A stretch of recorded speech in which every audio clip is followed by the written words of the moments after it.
New dangers tonight from the Lovebug computer virus, this time disguised as a friendlier email. Copycats have now spread around the world. Il ne faisait que dire je t'aime, et pourtant, il a paralysé des millions d'ordinateurs. Voici l'histoire du virus I Love You. Bon, si vous avez suivi la chaîne, on a commencé par le premier virus informatique Creeper. Et là, on est que dans les années 70, en 1971 exactement. Après, on a fait un bond dans le temps dans les années 80, en 1988, avec le ver Morris. Et là, on est toujours dans ARPANET, le projet créé par la DARPA. En gros, c'est les projets de recherche de la défense américaine. Et donc, si on suit le fil de l'histoire, en 1988, juste après l'incident Morris, le tout premier CERT a été créé et il est rattaché au département d'ingénierie de l'université Carnegie Mellon aux États-Unis. Une nouvelle ère informatique s'ouvre, les années 90 arrivent. Et c'est dans ces années-là que l'explosion des ordinateurs personnels et surtout l'ascension fulgurante d'une entreprise que vous connaissez tous, Microsoft. Avec Windows 95 puis Windows 98, la firme de Bill Gates équipe la grande majorité des PC de la planète. Et dans les entreprises, un logiciel s'impose, Outlook, la messagerie intégrée à Windows. Pour beaucoup, c'est la première fois qu'ils utilisent l'email au quotidien. Et Internet, lui, est en pleine expansion. On découvre les joies du surf avec Netscape puis Internet Explorer. On s'envoie des messages sur Hotmail, on discute sur MSN, et à cette époque, la sécurité n'est pas une priorité. Bon, en vrai, je vous ai menti. C'est pas un virus, c'est un ver informatique. Et pour comprendre comment ce ver fonctionnait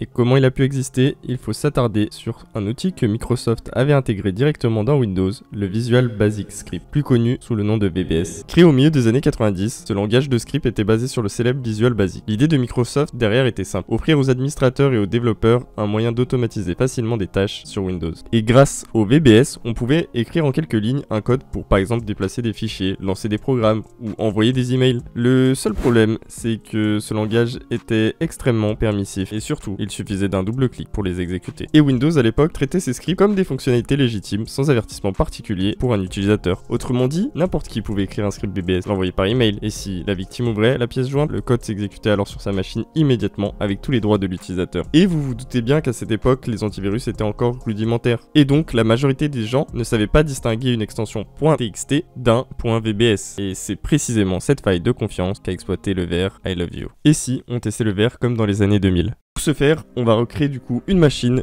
des années 2000, donc un Windows avec Outlook 2000 à l'intérieur. Première étape, installer Windows 2000. Le retour dans les années 2000 démarre. Maintenant que Windows 2000 est installé, il n'y a plus qu'à tester le ver, donc on va tout simplement l'importer sur la machine. Bon, regardez Google sur un Windows 2000, c'est assez nostalgique quand même. Faut savoir que ça ressemble à ça à l'heure actuelle. Maintenant qu'on s'est transféré le code, on va l'exécuter sur la machine. Alors, faut savoir que à l'époque, les utilisateurs cliquaient parce qu'ils recevaient un mail. Je n'ai pas recréé le contexte exact, mais on va cliquer comme si on avait reçu un mail. Et la pièce jointe est iloveyou.vbs. Il existe un dossier ultra sensible que vous connaissez sûrement, c'est le système 32. C'est un peu le cœur du système et dedans, on trouve les fichiers indispensables pour que Windows démarre et fonctionne. Regardez, il y a tous ces fichiers. En gros, si je supprime ce dossier, c'est comme si tu arrachais le moteur d'une voiture, plus rien ne fonctionne. Dans cet environnement d'un PC des années 2000, on va voir ce que fait le ver I Love You. Il est temps maintenant de passer au test, donc on va l'ouvrir et porter une attention assez particulière sur le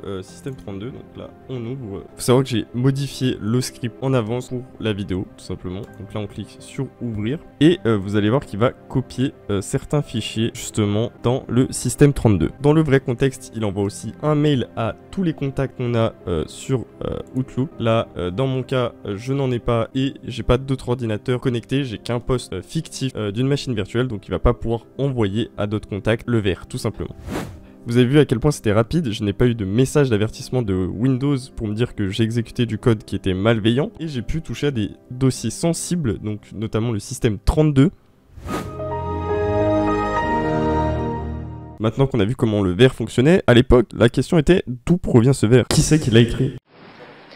Sur la piste du suspect responsable du virus informatique I Love You, il pourrait s'agir d'un jeune homme identifié aux Philippines. Le pirate serait âgé de 23 ans et aurait donc réussi l'une des opérations les plus destructrices de l'histoire. La séquence, c'est qu'il va infecter son PC et ensuite lui-même infecter tous les autres utilisateurs de la messagerie. En Suisse, Novartis, Nestlé et bien d'autres entreprises sont touchées. Le ver I Love You est donc repéré pour la première fois le 4 mai 2000. En quelques heures seulement, il contamine des millions d'ordinateurs à travers le monde. Très très vite, les soupçons se tournent vers les Philippines. Les enquêteurs retrouvent des indices, un code écrit en VBS menant à une école d'informatique à My University. L'enquête s'oriente d'abord vers un étudiant philippin, Leonel Ramones. Son nom apparaît très vite car la diffusion du virus est en partie liée à lui. La police fait donc une perquisition chez lui et l'arrête. Un autre étudiant fait son apparition dans l'enquête, Michael Buen, qui aurait soi-disant contribué au développement du code. Mais ce n'est toujours pas le bon. Malgré l'ampleur de l'attaque, vous vous doutez bien qu'il y avait un petit problème. En Philippines, il n'y a pas de règles sur ce genre de choses dans les années 2000. On estime les dégâts financiers à 5 à 10 milliards de dollars. Mais très vite, le nom qui revient le plus souvent est celui d'Onel de Guzman, déjà connu pour avoir proposé dans sa thèse un programme destiné à voler des mots de passe des utilisateurs pour accéder gratuitement à Internet.